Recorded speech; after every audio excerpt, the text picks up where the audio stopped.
ভাবি, আমি তো এখন আপনারা আমার স্বামীর ভাগ দিয়া দিলাম। আপনি না বলছেন আমার স্বামী যদি আপনার বিয়া করে আপনি আমার 5 লাখ না 10 লাখ টাকা দিবেন। আমার স্বামীর ভাগ আপনারা বুঝাই দিছি, আমার স্বামী আপনার বিয়া করছে, এখন তাইলে আমার ভাগ আমারে বুঝাইয়া দেন। রাবে, আমি যা কথা দিই তা রাখি। তুমি তোমার স্বামীর ভাগ আমারে দিছো, তোমার স্বামী আমার বিয়েও করছে, এখন আমার ভবিষ্যৎ নিশ্চিন্ত। আমার টাকা পয়সার কোনো দরকার, আমার দরকার স্বামীর আদর ভালোবাসা। এই যে তোমার 10 লাখ টাকা, তুমি তোমার স্বামীর ভাগ আমার বুঝাই দিছো, এবার আমি তোমারে টাকার ভাগ বুঝাই দিতেছি।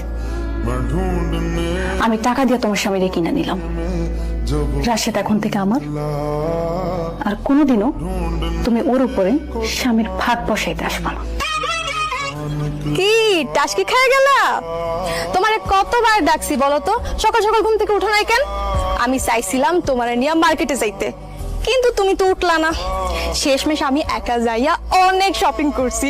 এই যে দেখো, এখানে শাড়ি কিনছি, 3টা 3 পিস কিনছি, আর এই যে দেখো এই শাড়িটা, আর এই গহনাটা কিনছি, আন্টিটা লাল রঙের সুন্দর না, এইটাও কিনছি। যে এইটা একদম সুন্দর সুন্দর জিনিস, মার্কেটে যা ছিল ক্রিম পাউডার সোনু সব কিছু কিনে নিয়ে আসছি।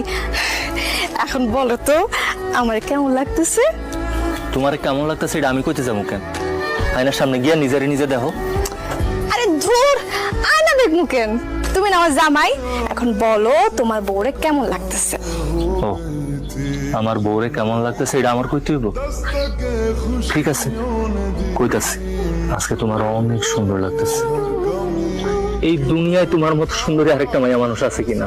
তুমি ওর প্রশংসা করতেছো কেন? আমার প্রশংসা করতেছো না কেন বলো? আমি এত সুন্দর সাজগোজ করছি, এত সুন্দর গয়না পরছি, আমার কেমন লাগছে বলো? নতুন বউয়ের প্রশংসা করতেছো, পুরান বউয়ের প্রশংসা করবে না? আমি কি তোমার বউ না? না, তুমি আমার বউ না।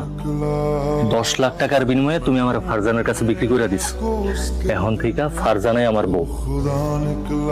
তুমি কি সাজগোজ করছো, তুমি শাড়ি পরছো না গহনা পরছো, তোমার কেমন লাগতেছে এটা আমি আর কোনোদিন করবো না।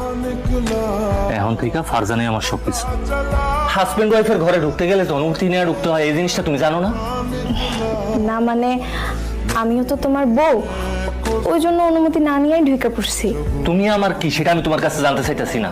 কি কারণ আইছো? তাড়াতাড়ি কইয়া এখান থেকে বিদায় হও। রাশেদ, বিয়ার পর তো তুমি আর আমি সবসময় একসাথেই থাকছি, কোনোদিন তো আমার ছাড়া ঘুমাও নাই তুমি। আমি তোমার পাশে শুয়ে থাকতাম, তারপরও আমার জড়াইয়া না ধরলে তোমার ঘুম আসতো না।